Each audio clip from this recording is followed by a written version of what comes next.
तो मैं सुधेश जी अपने भाषण में कह रहे थे कि चारू को बुलाया आशीर्वाद देने के लिए, तो मैं ये कहना चाहती हूँ मैं आशीर्वाद देने नहीं आशीर्वाद लेने आई हूँ।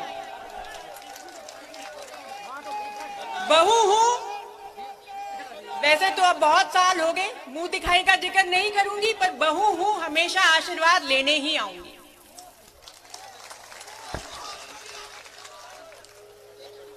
पिछले कुछ समय से हम सभी झेल रहे हैं ये कोविड महामारी में। आपने भी टीवी में सुना होगा, उत्तर प्रदेश की सरकार, सीएम साहब खुद ही अपनी पीठ थपथपा रहे हैं। मैं जानती नहीं यहां आपका भोजपुर में क्या अनुभव रहा है, लेकिन हमने जो देखा है, पढ़ा है, समझा है, पूरे प्रदेश में लोग दवाइयों के लिए परेशान थे, लोग अस्पताल में भर्तियों के लिए परेशान थे, यहां तक कि अगर घर में किसी का निधन हो गया तो हम अंतिम संस्कार करने के लिए भी परेशान थे।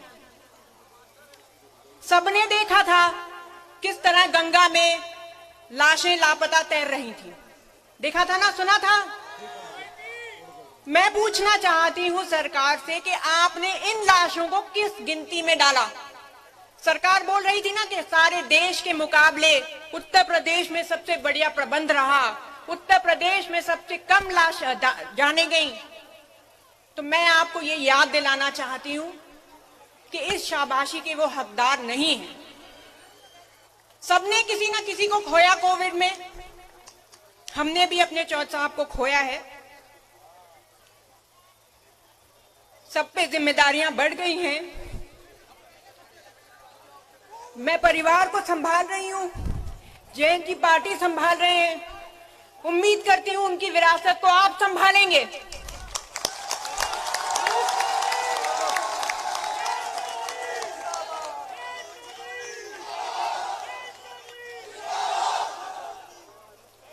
आजकल बहुत चर्चा हो रही है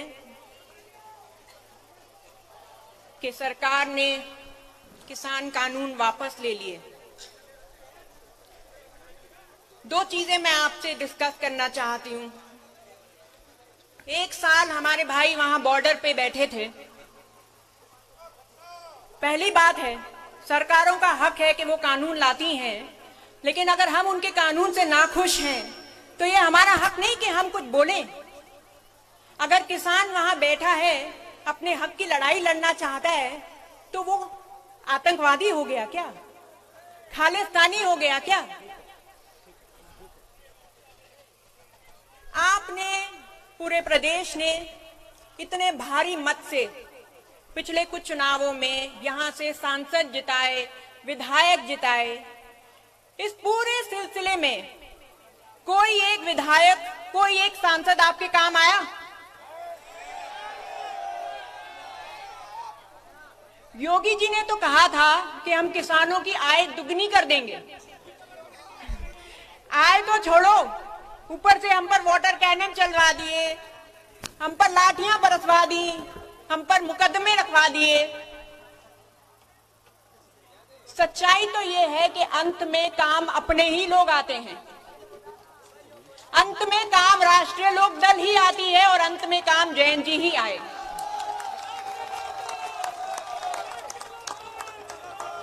आपने देखा था जैन जी ने आपके लिए संघर्ष किया, आपके लिए लाठियां भी खाई और उन महापंचायतों के जरिए आपके लिए आपकी आवाज उठाई। बस आपसे अब हाथ जोड़ के अनुरोध है, अब उन पर विश्वास करें, उनका सहयोग करें।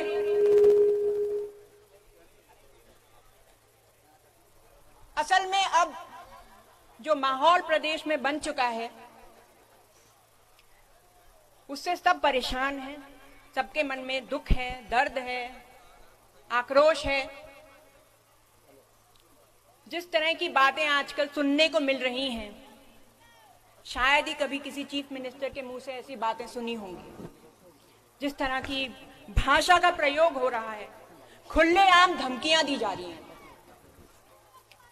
लेकिन अब वक्त आ गया है हम सब मिलकर इस हवा को सुधारें, मिजाज को सुधारें। आपके माध्यम से मैं पूरे प्रदेश से अनुरोध करती हूं कि इस तरह की सोच वाले लोगों को, इस तरह की नफरत फैलाने वाले लोगों को, इस तरह की ध्रुवीकरण वाली बातें करने वाले लोगों को अब आप लात मारकर ठुकरा दीजिए।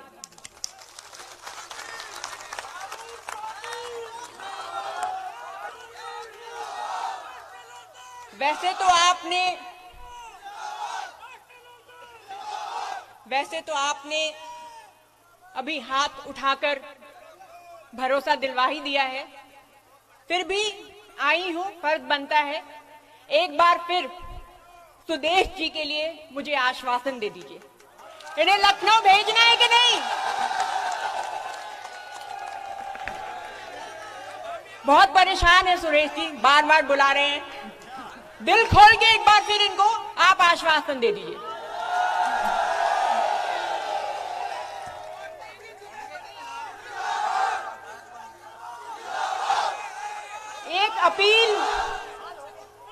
एक अपील आपके माध्यम से और करना चाहती हूं।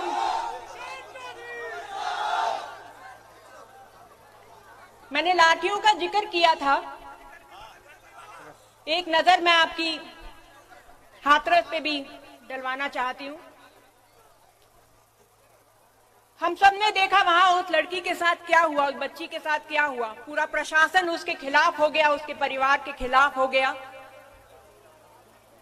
रातों रात चोरी छिपे उसका अंतिम संस्कार हुआ।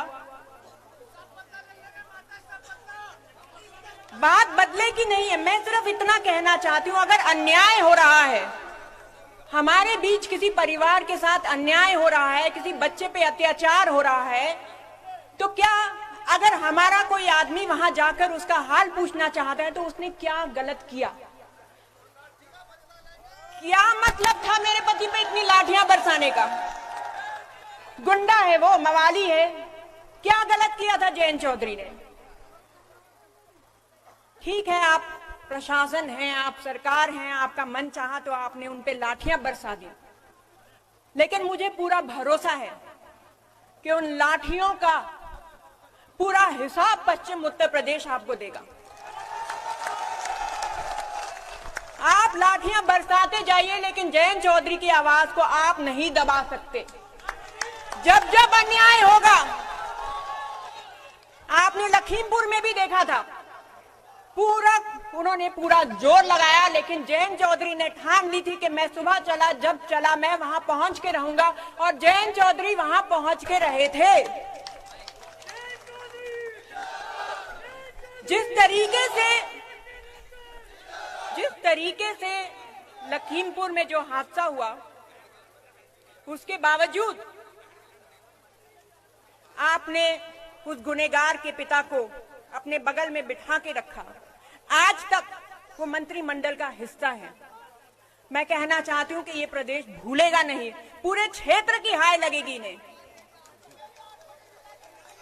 हमारे किसानों पे कोई इस तरह गाड़ी चला के उन्हें कुचल जाएगा तो हम इतनी आसानी से भूलने वाले नहीं हैं।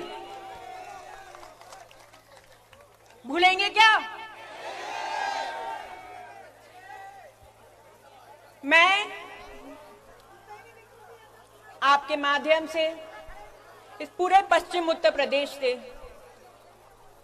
एक हाथ जोड़कर निवेदन करना चाहती हूं।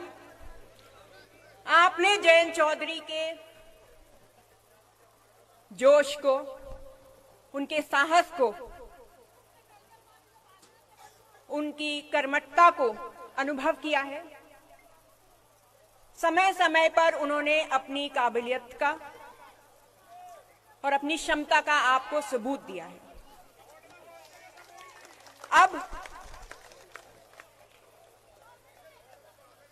अब फैसला आपको लेना है। मुझे पूरा भरोसा है कि अगर आपने जयंत चौधरी को, राष्ट्रीय लोकदल को राजनीतिक ताकत दी तो वह आपकी हर कसौटी पे बहुत कामयाबी से खड़े उतरेंगे।